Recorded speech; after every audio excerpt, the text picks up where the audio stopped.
Game week 5, we're back. Hate's a strong word. I very much dislike International Week. Why would I say IHOP, International House of Pancakes? All I'm cheering for are injuries, which is pretty sad. But we got a lot of work to do. I got some players to show you that you guys should keep your eyes on. So let's go.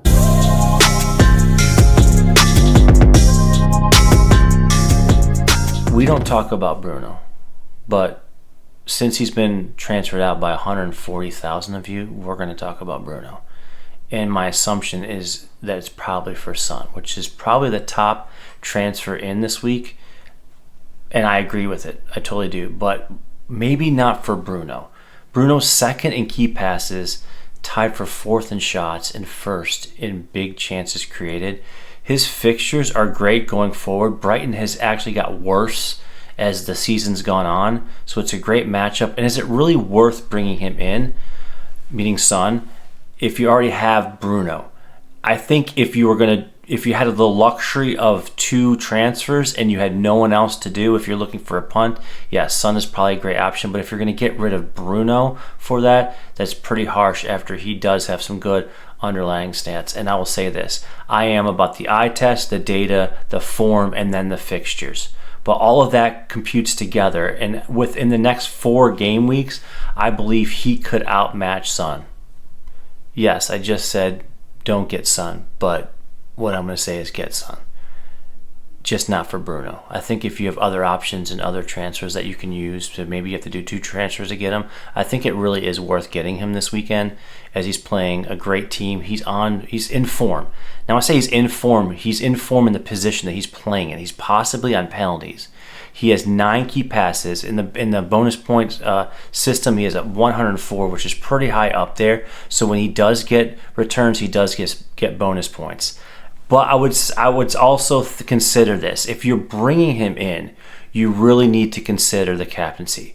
Because if you're looking to win it all or get really high up there, at some point you're going to have to go against Haaland. Okay, Haaland's away this week. So the thing about going against Haaland is he's going to need to be an away game, and it's going to need to be tricky.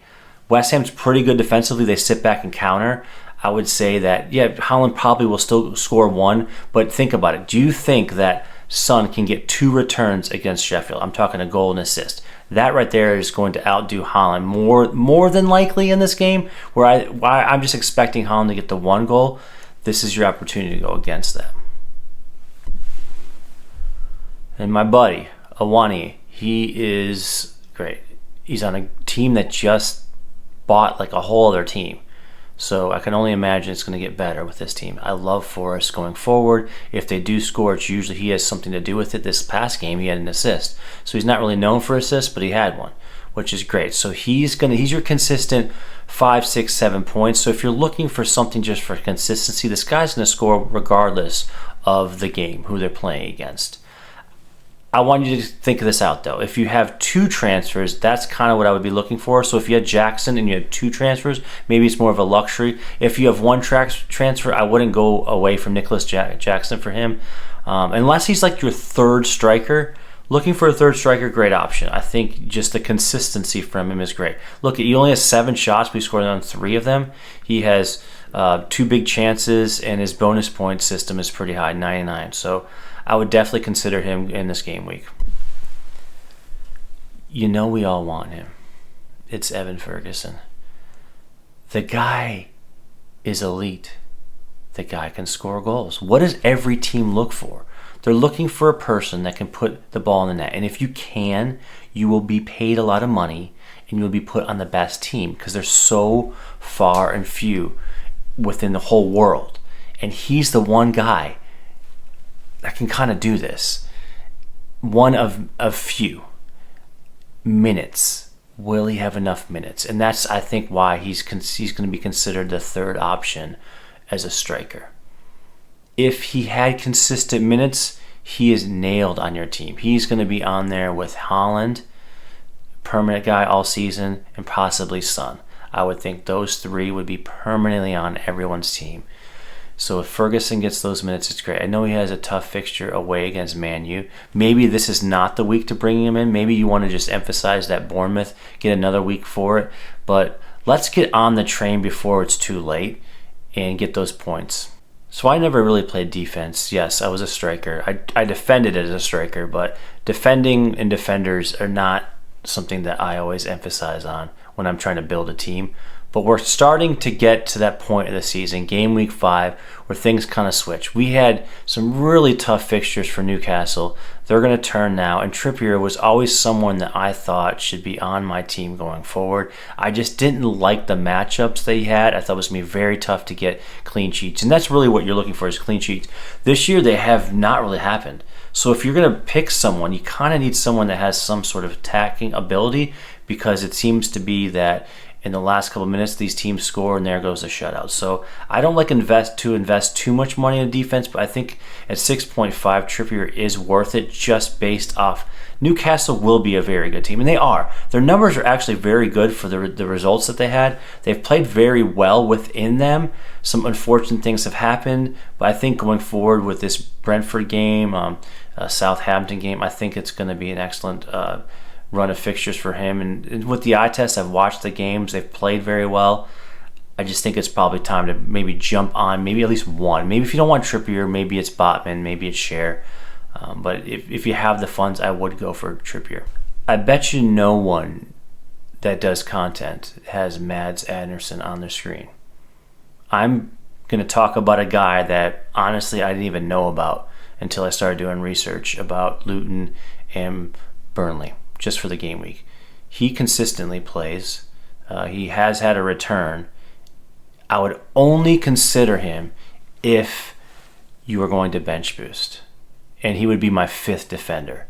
So if you're going in that direction, you want to bring in Morris, and you're thinking even maybe like a wild card now, or you already have some players that are going to be in the double game week, maybe one, I would spend the transfer as my 5th defender on my bench for this guy because he will at least play. Looking back at game week 4, I had 82 points from a wild card team.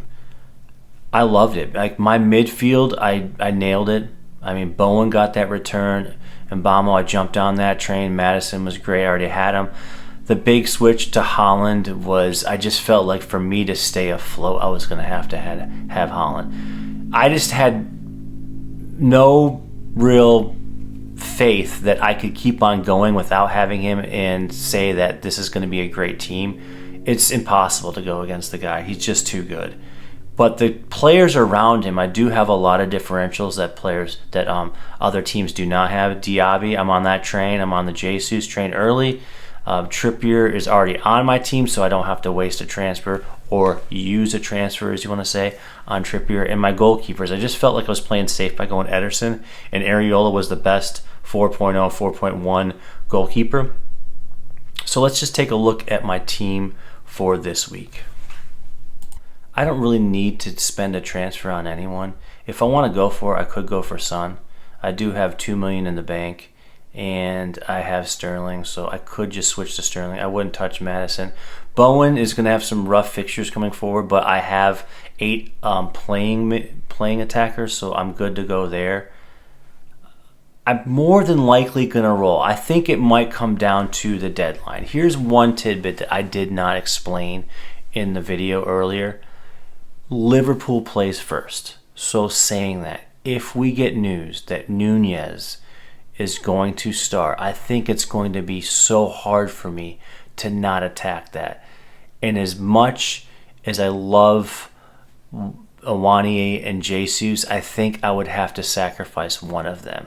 I think I may just roll without having Son because I have Madison. But if the Nunez news comes up, I'm probably going to jump on it.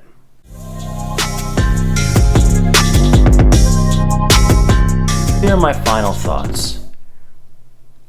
I would really consider jumping on Son if you're going to captain him. And I said that earlier. And I really do believe that. I think the only way to really get ahead is going against Holland at some point. You're going to have to go against him. And if you want to wait to the end, that's fine. But if you want to be top end, then you're going to have to go against him some. And I know it's a risk because if it doesn't work out, you fall far behind. But if you're okay with maybe top 10K, which is probably the best you can do with a template team, then just hold on, then don't do it. But if you really want to risk it and go for it, I would say Son this week, captaincy. And then the other thing I would say, which I just spoke about, Nunez, if you do get some leaks right before the deadline, I would say it's, I mean, a huge differential. No one's going to have him right now because they're concerned that he is not going to play. But if you know he's going to play, then why not go for it, right? So, well, this is it for the differential show. Please make sure you subscribe, and I'll see you next week.